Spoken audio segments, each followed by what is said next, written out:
Hello বন্ধুরা, good morning সবাইকে। কেমন আছো সবাই?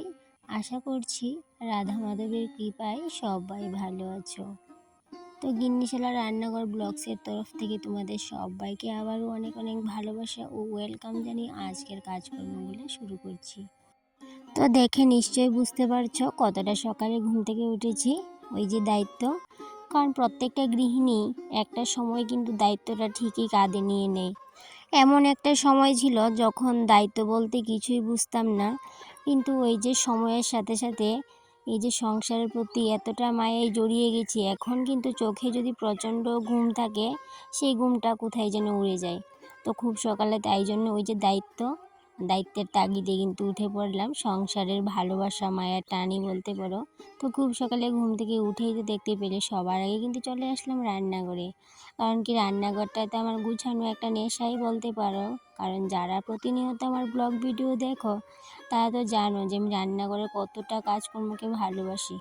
তো এইদিকে দেখো, খুব সকালে ঘুম থেকে উঠেই যখন রান্না করে এসে পড়েছি, তখন বাসিটা আগে ছাড়িয়ে নেব, তারপর বাদ বাকি অন্য কাজ। তো সেই মতে এই যে গ্যাসের চুলাটা, ইন্ডাকশনটা মুছে নিয়েছি। তারপর কিন্তু কি করেছি বলো তো, ওই যে আমার র্যাকের উপর যে ইন্ডাকশনটা ছিল সেখানটায় কিন্তু ট্রেটার মধ্যে আমি এই যে কাপগুলো রাখতাম, এই যে চায়ের জিনিসগুলো বলতেই পারো সবগুলো কিন্তু সেখানটায় এই ট্রেটার মধ্যেই রাখতাম।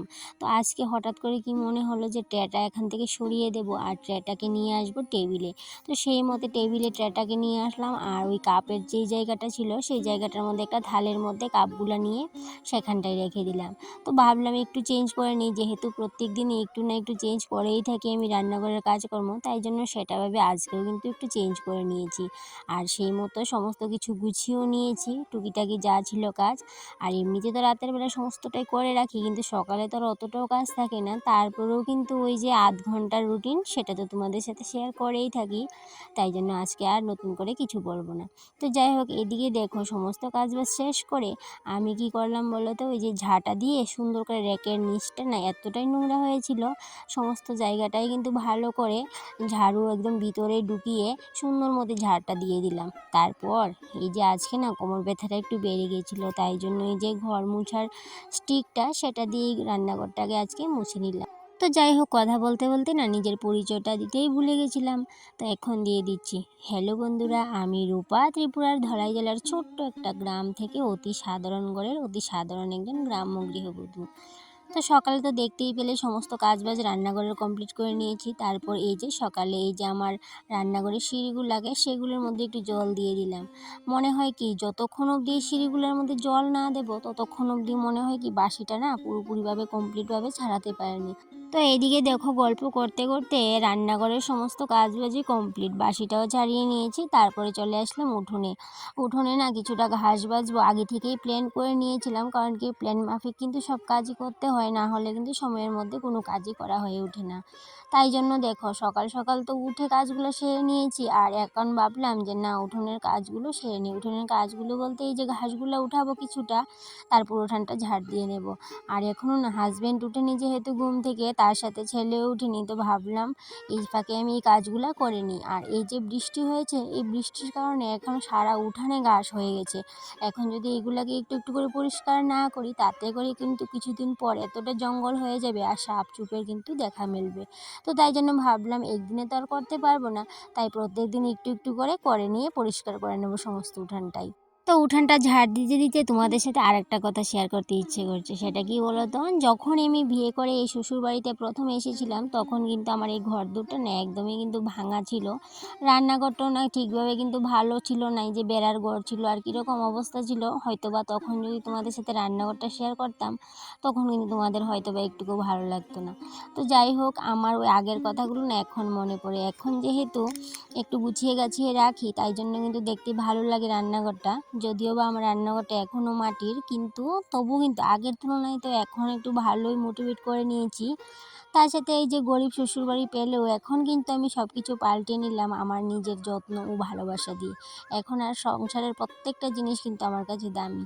আর প্রত্যেকটা জিনিস নিজে হাতে গড়া, তো তাই জন্য প্রত্যেকটা জিনিস কিন্তু কম দামি হলেও সেগুলো কিন্তু আমার কাছে অনেকটাই দামি। আর এদিকে দেখো এই দামি জিনিসগুলা দিয়েই আর দামি জিনিসগুলা নিয়েই আর এই মানুষগুলা নিয়েই কিন্তু আমি অনেকটা সুখী আছি। সুখী সংসার, ছোট্ট একটা সুখী সংসার। তো যাই হোক, তোমাদের সাথে গল্প করতে করতে দেখলে তো আবার রান্নাঘরে চলে আসলাম উঠানটা ঝাড় দিয়ে। তারপরে যে নিজের জন্য একটু লাল চা করে নিলাম, কারণ কি এই যে গ্যাসের প্রবলেমে 2-1 দিন ধরে অনেকটাই ভুগছিলাম। তাই জন্য ভাবলাম না, এখন কয়েকদিন আর দুধ চা খাওয়া যাবে না, এই যে লিকার চাটাই খেতে হবে। তাই জন্য নিজের জন্য একটা চা করে নিলাম। আর তার আগে কিন্তু হাজব্যান্ডকে চা করে দিয়েছিলাম। আর যেহেতু হাজব্যান্ড ক্যামেরার সামনে আসতে চায় না, তাই জন্য তোমাদের সাথে সেটা শেয়ার করলাম না। আর নিজের চা খাওয়াটাই তোমাদের সাথে শেয়ার করে নিয়েছি। তার সাথে সাথে আজকে না রান্নাটাও কিন্তু খুব সকালে করে নেওয়ার প্ল্যান করে নিয়েছি আগে। কেন কি বেশিরভাগ সময়ে কিন্তু রান্না করতে আমার একটু দেরি হয়ে যায়, তাই জন্য আগে আজকে মনে মনে ভেবে নিয়েছি না, রান্নাটা আজকে সময় মতো করে নেব। তাই জন্য এই যে সবার প্রথমে ভাতটা নামিয়ে নিলাম, তার সাথে এই যে লতিটা বসিয়ে দিলাম ইন্ডাকশনে। একটু ফাঁপ দিয়ে নেব, তারপরে এই যে শুটকি দিয়ে বা ভাজা যে কোনো একটা কিছু করে নেব। তার সাথে কিন্তু এদিকে দেখো জলটাও চলে আসলো, তো ভাবলাম না জলটা ঘরে তুলে নিই আর এদিকে লতাটা একটু ফাঁপ দিয়ে নেব। ভাত তো হয়েই গেছে, তারপর ডাল করব, আর ডাল তো প্রত্যেক দিনই করতে হয়। তো সেই জন্য আর তোমাদের সাথে সেটা আজকে আর শেয়ার করলাম না। এইদিকে দেখো যেহেতু জল এসেছে, জল আসলে তো বুঝতেই পারো আমাকে ওই যে দৌড়ে গিয়ে বাইরে আবার 5 লাইনটা লাগাতে হয়, তারপরে যে ঘরে জল তুলতে হয়। যেহেতু আমি বাইরে থেকে জল আনতে আমার অনেকটাই কষ্ট হয়, একটু একটু করে জল আনতে হয় ঘরে, আর সেই কারণে হাজব্যান্ড না 5 লাগিয়ে যে সিস্টেম করে দিয়েছে। তো প্রথমে কিন্তু আমাকে কাছে এই জিনিসটা ভালো লাগেনি যে 5 লাগানোর ব্যাপারটা। পরে ভাবলাম না, ঠিকই আছে, অনেকটাই উপকার হয়েছে আমার। এখন কিন্তু আর কষ্ট করে আমাকে জলটা আনতেও হয় না। আর যেহেতু আমার কোমর ব্যথার প্রবলেম, তাই জন্য নিজের জন্য কিন্তু অনেকটা সুবিধা হয়েছে। তো এদিকে দেখো ড্রামটা কিন্তু প্রায় খালিই হয়ে গেছিলো। তো মনে মনে ভাবছিলাম আজকে যদি জল না আসে তাহলে তো অনেকটাই সমস্যা হয়ে যাবে। কিন্তু দেখো ভাবতে ভাবতে জলটাই চলে আসলো। তো এখন তো আর কোনো সমস্যা নেই। এখন এই বালতি করে একটু একটু করে নিয়ে ফিল্টারে দিয়ে দিব, আর তার সাথে ড্রামের মধ্যে তো 5টা দিয়েই রাখবো। তাতে করে ড্রামটাও ভরে যাবে আর এইদিকে আমি ফিল্টারটাও ভরে নিতে পারবো। আর ফিল্টার ভরতে ভরতে আজকে কী হয়েছে বলো তো, হঠাৎ করে না 5টা ড্রাম থেকে বেরিয়ে নিচে পড়ে গেল। আর এতটা জল হয়েছে রান্নাঘরে, সেগুলো কাচতে কাচতে আমার না আজকে অনেকটাই সমস্যা হয়ে গেছিলো। দেখো 5টা পরে নিচে কি অবস্থা, আমি ফিল্টারের দিকে জল দিতে গেলাম আর এদিকে এসে দেখি 5টা না ড্রাম থেকে নিচে পড়ে গেছে। তো এত জল হয়েছে, সেগুলো না এই ফ্লোর ম্যাটটার কারণে দেখা যাচ্ছে না। তোমাদের সাথে দেখানোর চেষ্টা করছি কিন্তু ওই যে দেখাতে পারছি না। কিন্তু এখানে না প্রায় 1 বালতির মতো জল মনে হয় কি পড়ে গেছে, কারণ জলটা তুলতে অনেকটাই কষ্ট হয়েছে। আর দেখো কতটা সময় নিয়ে জলটাকে এখন কেচে পরিষ্কার করতে হবে, অনেকটাই সময় লেগে গেছিলো। এই যে একটা কাপড় নিলাম, তারপরে এইভাবে চিপে চিপে আমি সমস্ত জলটা উঠিয়ে নিলাম। আর যেহেতু ঘরে ফ্লোর ম্যাট পাতানো, তাই জন্য সমস্যা হয়নি।